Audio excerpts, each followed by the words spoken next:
I get calls from landlords all the time wanting to know, how do I deal with problem tenants? The answer is easy, and we're going to talk about it today.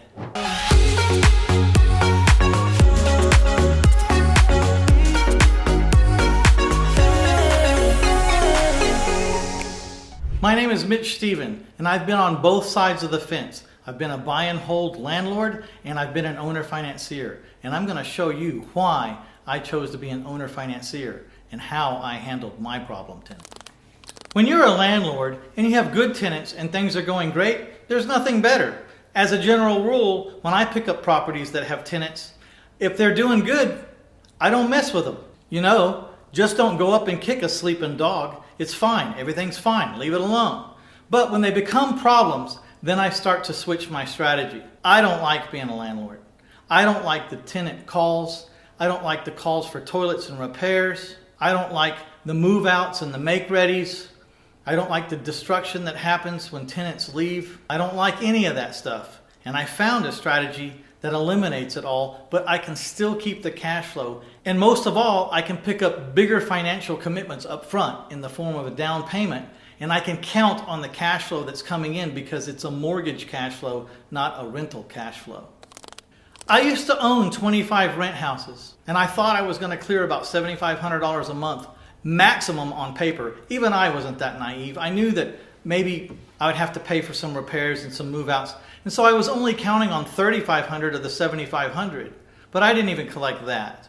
The liabilities that you are responsible for as a landlord start at the front mailbox, and they go all the way to the back fence and all the way to the fence on both sides. Anything that breaks, it's coming out of your pocket. What made matters even worse is the people living in my houses didn't care. They didn't really have a big financial commitment. Maybe they just had $2,000 or $3,000 out of their pocket. And the first part of that out-of-pocket expense was the first month's rent. So it's not even mine. I mean, it was for what it was supposed to go to. So there was really no security in that deposit. The deposit was $1,500, $2,000 maybe. That didn't even pay for the carpet. And if your house has carpet, it's the first thing to go. And you can never recarpet a house for $1,500 or $2,000. So the deposits were almost worthless because they never covered the extent of the damage. So the biggest revelation in my entire career, in fact, what made my career, was that I started to notice the mindset and the way I was treated when I was dealing with tenants versus the mindset and the way I'm treated when I was dealing with owners. And it's night and day. Immediately, I started taking my black cloud houses or my worst problem tenants, and I started trying to convert them over into owner-financed buyers. Now, of course, I didn't want the exact tenant that was in there because if they were a problem as a tenant, they were going to be a problem as a buyer. So what I did was I moved them out completely, and then I started searching to replace them with a buyer that had a down payment and that had the means to make monthly payments for a long period of time, just like you and I do when we buy a house. It wasn't hard to notice the differences. Tenants were moving in, tearing things up, and then moving out. My new owner finance buyers were moving in, fixing things up, and staying for years upon years, maybe even decades. I still have notes now that are over 25 years old. They're about to pay off. They're about to end, but I've been collecting money from these people, the same people, for 25 years. It's amazing and a completely different mindset. And if those people ever decided to move out today, that house is worth hundreds of thousands of dollars more than it was when I sold it to them 25 years ago. So it would not even be an uncomfortable or unpleasurable event if I ever got that house back, in a way be a cause for celebration. Now, I never want to celebrate anyone losing their house, and I never want to take a house from anybody. But if I was to get that house back, it would be a financial windfall. It would be a big, huge boost. So that's the difference. When I get houses back as a landlord, they're always torn up. There's no upside. When I get houses back as an owner financier, I could be in the money. So next time you're contemplating how to deal with problem tenants, think about not dealing with tenants at all. Take that house, make it into a seller finance property, find a buyer who wants to give you 10 or 12 or 15% down. If you need 20% down to make it work for you, ask for 20%. Who knows? You may find it. You can't get something that you don't ask for. If you want 20% down, ask for 20%. It might take you a little longer to sell the house, but you might get 20% down. And then carry the balance at an interest rate and for a longer term as you want, and replace those tenants with a buyer. Your new buyer will have a completely different mindset.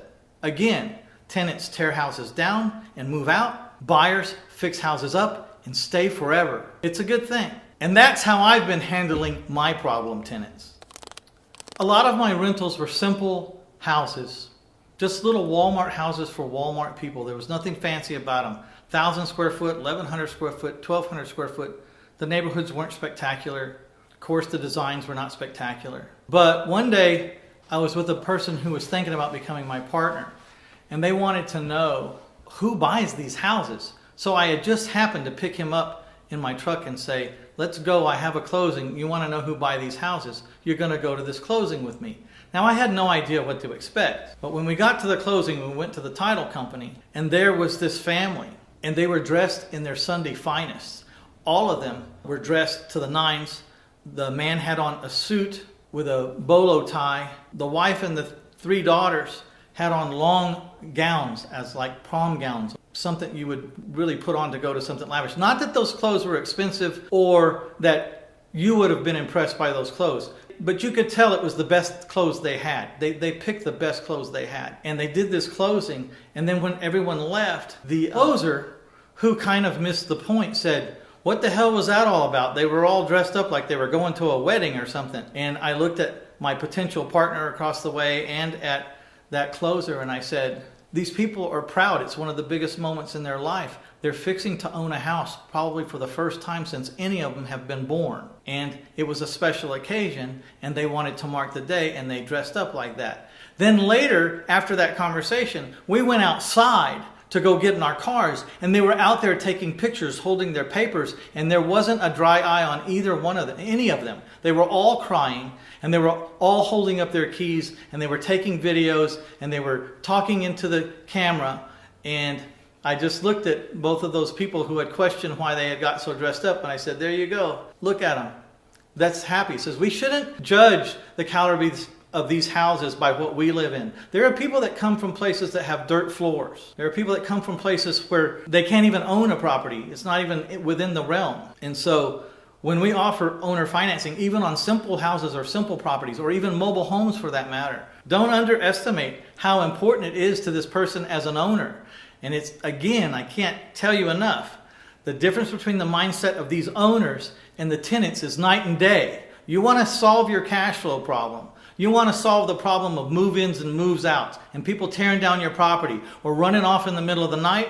This is how you do it. And I venture to say, when you try it once or twice, you'll start converting all your properties as they come due or as you get past capital gains, which is another strategy. Rent the houses for 12, 13, 14, 15 months. And then after you're past short-term capital gains time, then the next time they come available, you sell it owner financed. Put yourself in a different tax billing place. But that's really the most important thing, is the mindset of the person that's in your house. Complete difference. So if that story has inspired you, why don't you go to an episode where we talk about how to find a good real estate deal so you can start doing some of these deals yourself or doing more of these deals and learn about the strategies of how we actually find great deals. I'll see you there.